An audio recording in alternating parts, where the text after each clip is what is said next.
Hey there, grace and peace to you. My name is Jerry, and welcome to the Paradidomy channel.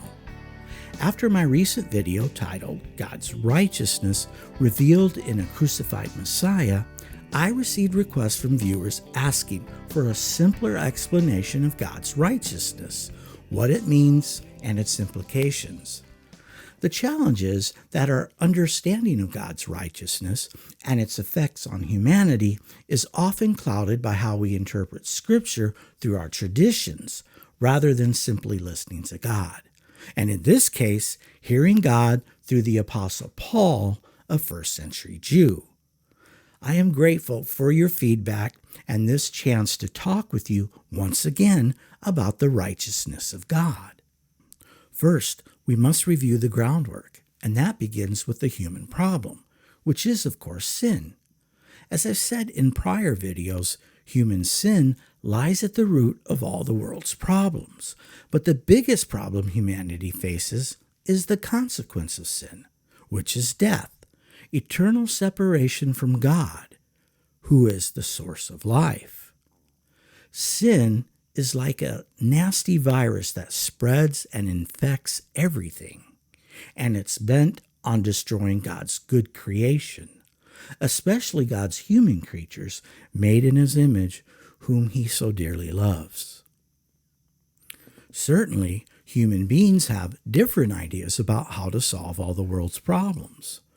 The Bible describes those who seek to do it in their own way as those who walk in darkness, or walk according to the flesh.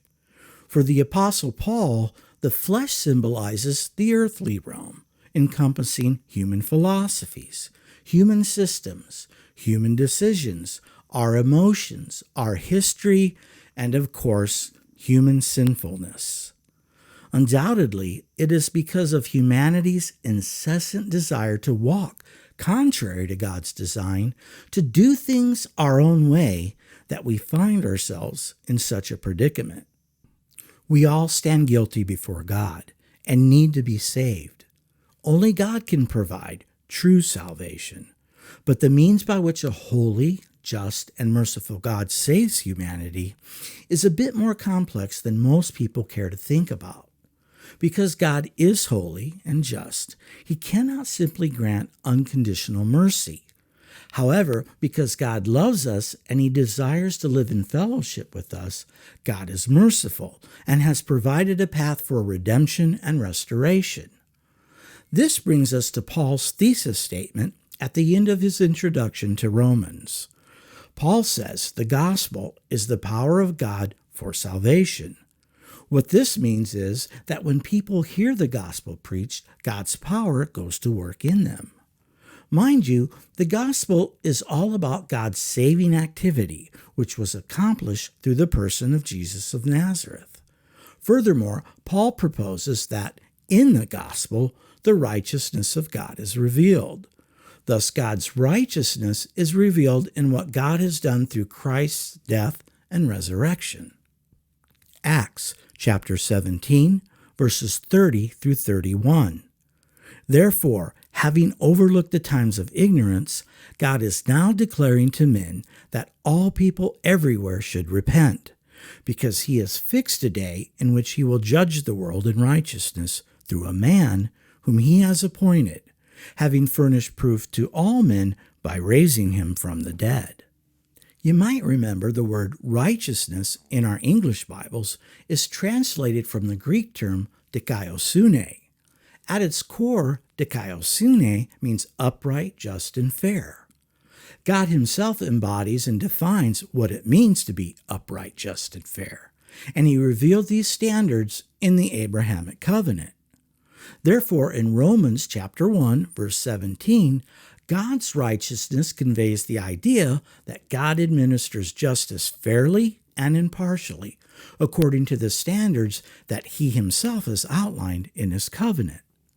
With this in mind, it's essential to note that the central focus in the Old Testament and the Judaism of Paul's day was the Abrahamic covenant. We might compare this covenant to the U.S. Constitution, which serves as the standard for American justice. However, The Abrahamic covenant represents God's commitment to upholding justice according to the right standards he himself has established. Therefore, God's justice is always fair and impartial. It rewards goodness and punishes evil, while also offering a way for redemption and restoration. In this light, it must be noted that the covenant God made with Abraham in Genesis chapter 12 was the beginning or first phase of his initiative to deal with sin and restore humanity to a right relationship with himself. From Abraham's story, we learn that God's gift of salvation and restoration comes by way of faith. In Genesis chapter 15, verse 6, it states that Abram believed the Lord, and the Lord credited it to him as righteousness. Paul references this idea in Romans, stating, faith was credited to Abraham as righteousness. He elaborates further in his letter to the Galatians. Therefore, be sure that it is those who are of faith who are the sons of Abraham. The scripture, foreseeing that God would justify the Gentiles by faith, preached the gospel beforehand to Abraham, saying, all the nations will be blessed in you. So then, those who are of faith are blessed with Abraham, the believer. In the final analysis, the righteousness of God signifies that God is faithful and committed to saving and restoring his fallen creatures through his covenant.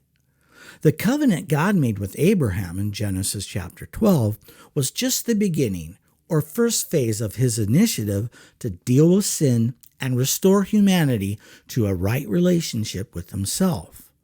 Ultimately, what God's covenant intended to do was fulfilled in the person of Jesus Christ.